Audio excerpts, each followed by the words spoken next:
Listo, entonces, ¿cuál es tu nombre? Y bueno. ¿Listo? Fabián Hernández, coordinador de No, pero comunicaciones. tiene que, hola, mi nombre es Fabián Hernández. Sí, sí. Es que esto ya entra, yo creía que era para el récord Pues ahí de pronto online. lo dejamos, lo dejamos más bien como Fabián Hernández Entonces más bien hágame la primera pregunta. Yo digo, mi nombre es Fabián Hernández, soy de la Misión de Observación Electoral, que es una organización de la Santa ¿Sí o no? Ah, bueno, listo. Entonces, ¿qué es la MOE?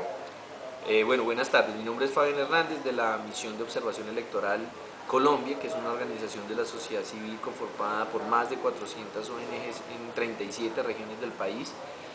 Tenemos la tarea de vigilar los procesos políticos y democráticos, tanto desde elecciones, democracia cotidiana, como temas de incidencia en el Congreso por reformas políticas y electorales.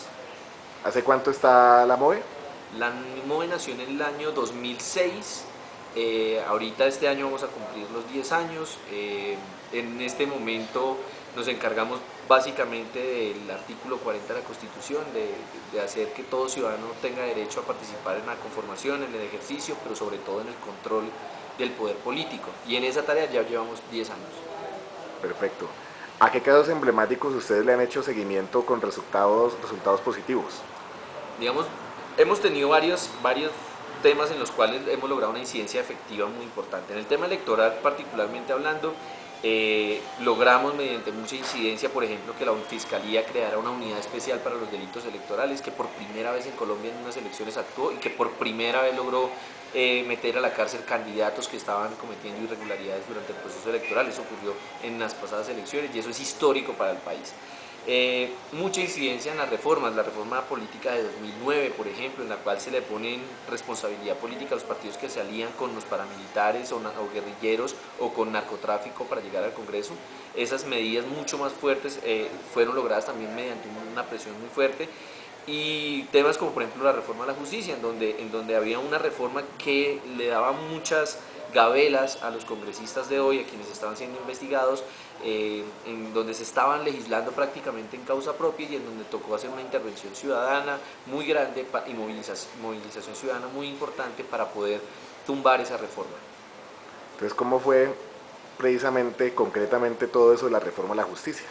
La reforma a la justicia nace primero por una necesidad clara y evidente que todos los colombianos sienten respecto a su justicia frente al tema de impunidad y demás. Sin embargo, cuando esa es la expectativa que uno tiene de una reforma y cuando uno ve lo que de verdad se estaba escribiendo alrededor de la reforma, se encuentra que estábamos teniendo unos congresistas que con aras de generar mayores índices de impunidad frente a sus propias investigaciones, comenzaron a hacer una reforma muy a la medida de sus investigaciones propias. Es decir, generarse muchas instancias para ser juzgados, investigados, para ser judicializados por delitos y demás. ¿Qué ocurre con esto? Nos damos cuenta que esto es lo que está pasando, que están generando fueros incluso a otras instituciones, como por ejemplo a los secretarios de Cámara de Representantes y de Senado, que los querían incluso aforar, es decir, darle mayores blindajes para que fueran mucho más difícil investigarlos y sancionarlos.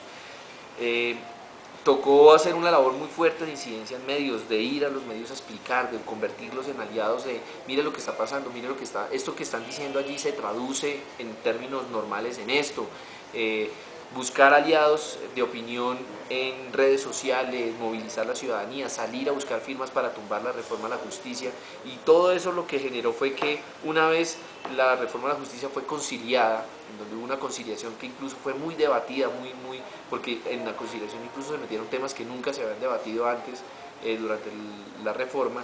El presidente Juan Manuel Santos, ante la presión ciudadana, ante todo esto, decide tumbar la reforma a la justicia en un hecho que es inédito, porque está tumbando un cambio a la Constitución y se supone que los presidentes no tienen derecho en per se a impedir cambios a la Constitución, y más cuando es el Congreso el que es encargado de hacerlo.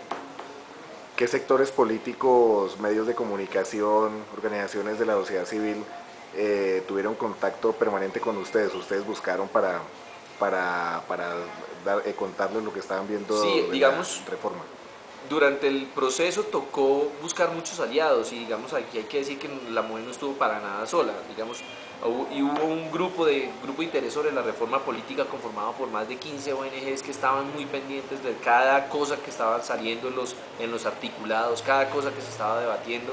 Este grupo del interés sobre la reforma política se metió de lleno frente al tema, la MOE aportó obviamente su grano de arena, pero también tenemos colectivos jóvenes, juveniles y de anticorrupción, opinadores de redes sociales muy importantes que también aportaron mediante pancartas, caricaturas y demás al ejercicio de mover la ciudadanía alrededor de un tema que era muy difícil de explicar, porque la reforma de la justicia era un tema muy difícil de decirle a la gente, mire, es que lo que está ocurriendo aquí es que los senadores se están blindando prácticamente en sus investigaciones, y al ciudadano a pie eso no lo toca, no le llega, entonces tocó como apelar al humor, a la caricatura, al descontento frente a las figuras políticas que estaban haciendo esto, para que lográramos una movilización muy importante. Luego se unen claramente los medios de comunicación, fue una labor de ir a explicar punto a punto, paso a paso, lo que estaba implicando esta reforma a la justicia, y conseguimos como muchos aliados y muchos oídos abiertos a entender qué era lo que estaba pasando.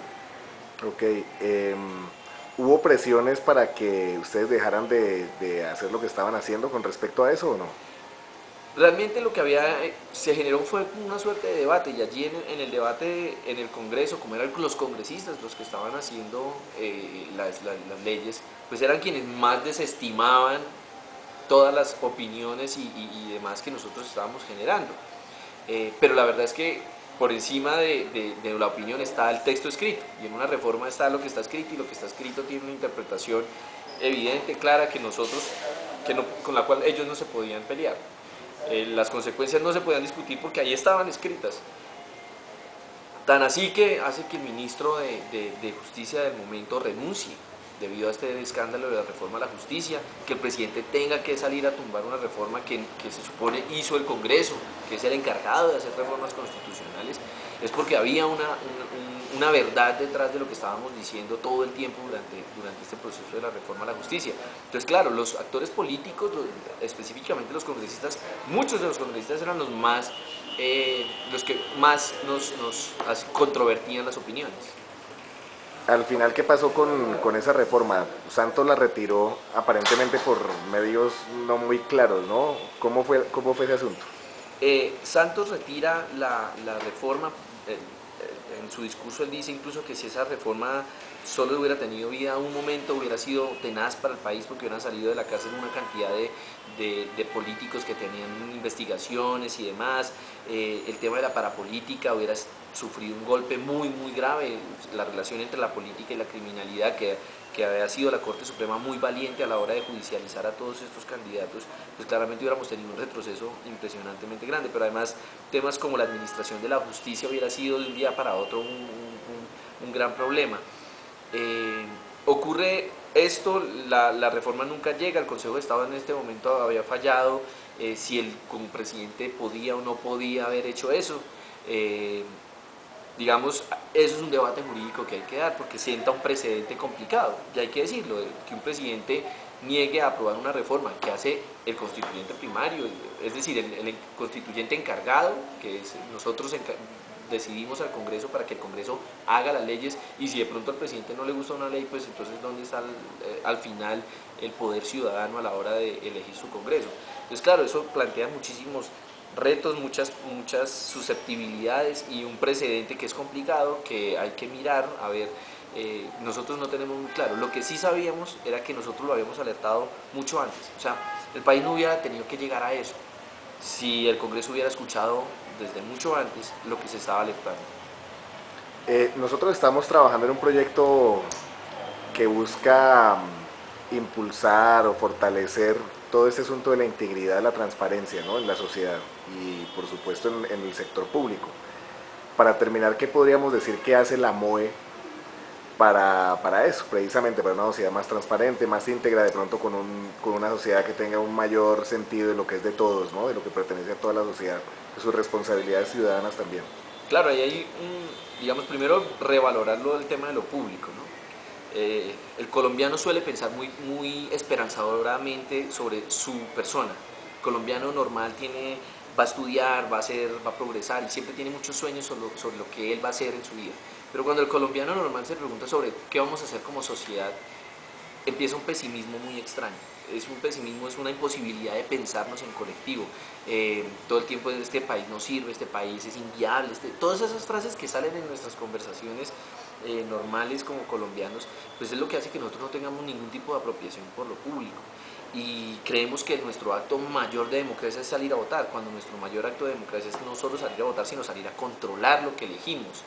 Lo legítimo no es quejarnos por nuestro mandatario, es perfectamente legítimo quejarnos por nuestro mandatario, pero más allá de eso es controlar lo que está haciendo la administración local, unirnos como colombianos en colectivos que permitan agenciar necesidades que no necesariamente están haciendo los partidos políticos. Y ahí es el rol de la sociedad civil, es fundamental. La MOE, en ese sentido, lo que está haciendo es un fortalecimiento de ONGs, de organizaciones de la sociedad civil en lo local, para que sean ellas mismas las que agencien cambios allá en lo local.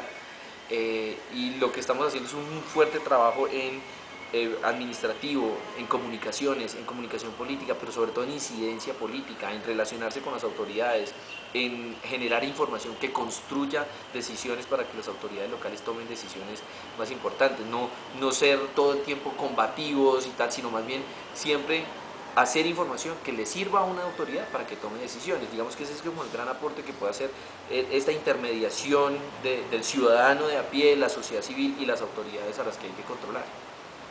¿Dónde la gente puede conseguir información sobre la MOE y los proyectos que está llevando a cabo? Bueno, en nuestra página web, moe.org.co, pero además en las redes sociales, tanto en Facebook, en Twitter, en YouTube como Moe Colombia. Perfecto, muchas gracias. Gracias a ustedes.